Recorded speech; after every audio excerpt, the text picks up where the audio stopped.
নমস্কার, সবাই কেমন আছেন? আশা করি সবাই খুব ভালো আছেন। আমিও খুব ভালো আছি। তো চলুন প্রতিদিনের মতো আজকে ব্লগটা এখন থেকেই শুরু করি। এখন বাজে প্রায় 5:30টার মতো। সকালবেলা উঠে পড়েছি তাড়াতাড়ি, ঠিকই কথা, কিন্তু বাইরে এখন যাব না, একটু মাকে প্রণাম করে নিই। এখন বাইরে কিন্তু বেশ সুন্দর ঠান্ডা আছে, আর এই দেখুন আকাশটা একদম একটু কুয়াশা কুয়াশা ভাব আছে, তবে খুব একটা কুয়াশা এখনও তেমন পড়ছে না। বাইরেটা বেশ হালকা অন্ধকারও আছে এখন। চলুন, আর ওর বাবা এখন হাঁটতে বেরোবে, রেডি হচ্ছে, সেটাই দেখি। আমি কিন্তু এখন ঘরের মধ্যেই থাকবো, বাইরে যাব না। প্রচণ্ড ঠান্ডা, আর একটুতেই ঠান্ডা লেগে যায় আমার।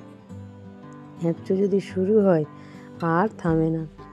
উনি কিন্তু চা না খেয়েই বেরোবে। একটু গরম জল করে দিই মাঝে মধ্যে, তবে আজকে বলছে না। আর ফ্রিজেও আমি হাত দিই না, জানেন। সকালবেলা যেদিনকে মাছ বের করার থাকে, ওনাকেই বলি ডিপ ফ্রিজ থেকে মাছটা বের করে দিয়ে যেতে। আমি যদি ফ্রিজটাও খুলতে যাই, আমার হ্যাঁচু এসে যায়, এত ঠান্ডা লেগে যায়। তাই যা হোক করে একটু চাদর মুড়ি দিয়ে ওনাকে দেখছি আর ভিডিওটা বানাচ্ছি। উনি কিন্তু আরও অনেকটা আগেই উঠেছে, কিন্তু প্রায় 7 থেকে 10 মিনিট বিছানার মধ্যেই বসে থাকে। সকালের টাইমটা এতটাই তাড়াহুড়ো থাকে, কিন্তু আর তার সাথে এত ঠান্ডা থাকে যে চটপট কিছু করাই যায় না। এত গায়ে সোয়েটার টুপি পরতে হয় এই সকালবেলা, অথচ একটু পরে যখন উনি হেঁটে ফিরবেন তখন কি গরম, এসে আবার পাখা চালিয়ে বসবেন। যাই হোক, মোটামুটি তো রেডি হয়ে গেছে, বসে তো জুতোটা পরার অপেক্ষায়। তা সাথে সাথে বন্ধু বান্ধবদের এত ফোন, ধারণার বার, কারণ সবাইকে ফোন করে করে তুলতে হয়, কেউ বা ফোন করে করে ওনাকে ডাকে। সবাই একসাথেই বেরায় তো, সেই কারণে। তবে এর একটা আলাদা আনন্দ আছে, জানেন। সকালে হাঁটতে যাওয়াটা, প্রকৃতির কত সুন্দর সুন্দর দৃশ্য সকালবেলা চোখে পড়ে। ধরুন, হাঁস জলে নামছে, সূর্যটা আস্তে আস্তে উঠছে, তারপরে কিচিরমিচির পাখির শব্দ, তাছাড়া হালকা হালকা আধো আধো ওই যে কুয়াশাটা পড়ে না মাঠের মধ্যে, সেটা দেখতে এত সুন্দর লাগে। তারপর যদি আপনি মাঠের দিকে যান, ওই ঘাসে যে পড়ে যে শিশিরটি পড়ে, তার উপরে যে স্পর্শ করে হাঁটাটা না দুর্দান্ত লাগে। তবে এখন আর সেটা হয় না, ওনারা রোডের ওপরে হাঁটে বলে, তো সেই রোডের ওপরে হাঁটার মজাটা আবার অন্যরকম।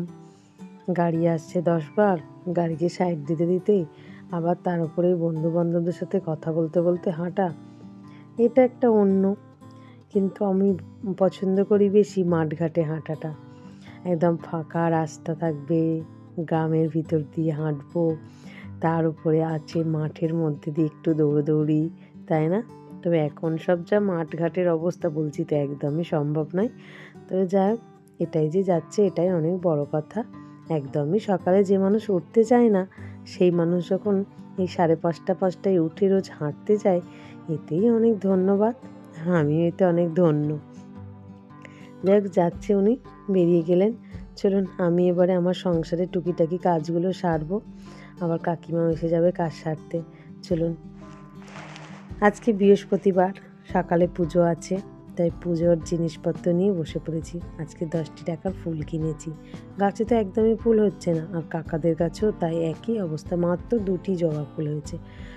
ঠাকুরকে সুন্দর করে সাজাবো, ফলটা দিয়ে দিয়েছি কেটে, এবারে একটু ফুলটা দিয়ে সাজিয়ে আর আরতি করব।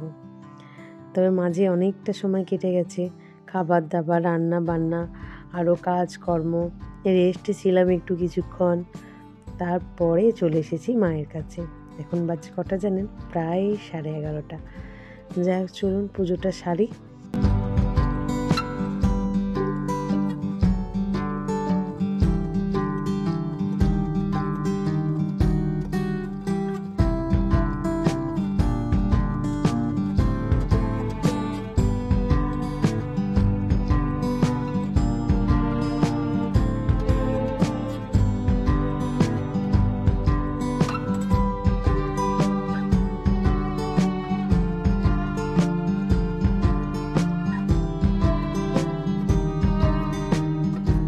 পুজোটা সেরে চলে এসেছি আমি ভাত খেতে। আজকে তো নিরামিষ, কিন্তু রুটি তরকারির বদলে আজকে ভাত হয়েছে। বাঁধাকপির চচ্চড়ি, মুগের ডাল, কুমড়ো ভাজা আর শিম ভাজা ভাত। যেহেতু আরুর আজকে পরীক্ষা আছে সেই কারণেই আজকে ভাতটা সকালে বানিয়েছি। তো চলুন খাওয়া দাওয়া যাক। তবে হ্যাঁ, শীতকালে না রাতে আর ভাত খেতে একদমই ইচ্ছা করে না। সে ভাতে ভাত বলুন আর ডাল ভাতই বলুন, যেই থেকে এরকম একটু ঠান্ডা পড়েছে সেই থেকে যে ভাত খেতে বেশি ভালোবাসে তিনিই বলছেন যে আর ভাত না, একটু রাতে রুটি করো। তবে হ্যাঁ, রাত্রিরে রুটি তো আমাদের প্রতিদিনই প্রায় হয়, কিন্তু বৃহস্পতিবারও প্রায় কয়েকটা দেখলাম নিজে থেকেই সকালেও রুটি খেয়েছে, রাতেও বললো রুটি পরোটাই করো, ভাত করতে হবে না। তো আজকের তো দুপুরে ভাত হয়ে গেছে, তাই রাতে আর কোনো ভাতের গল্পই নেই, রুটিই হবে। তবে হ্যাঁ, সকালের এই বাঁধাকপির তরকারিটা আমি অনেকটাই বেশি করে বানিয়ে নিয়েছি রাতে রুটি দিয়ে খাওয়ার জন্য। তো এইরকম সামনে লেবুর রস মাখানো ভাত দেখে আর বেশিক্ষণ থাকতে পারছি না, গালের মধ্যে দিয়েই দিচ্ছি, কিন্তু সাথে একটা কাঁচা লঙ্কা নিয়েছি, দুর্দান্ত টেস্ট হয়েছে। চলুন খেতে খেতে ভিডিওটা আজ এখানেই শেষ করছি। আগামীকাল একটি নতুন ব্লগে আবার দেখা হবে। সবাই সুস্থ থাকবেন, ভালো থাকবেন, সবাইকে ভালো রাখবেন। আর ভিডিওটা কেমন লাগে অবশ্যই কমেন্ট করে জানাবেন। ভালো লাগলে একটা লাইক সাবস্ক্রাইব করে পাশে থাকবেন। চলুন টাটা।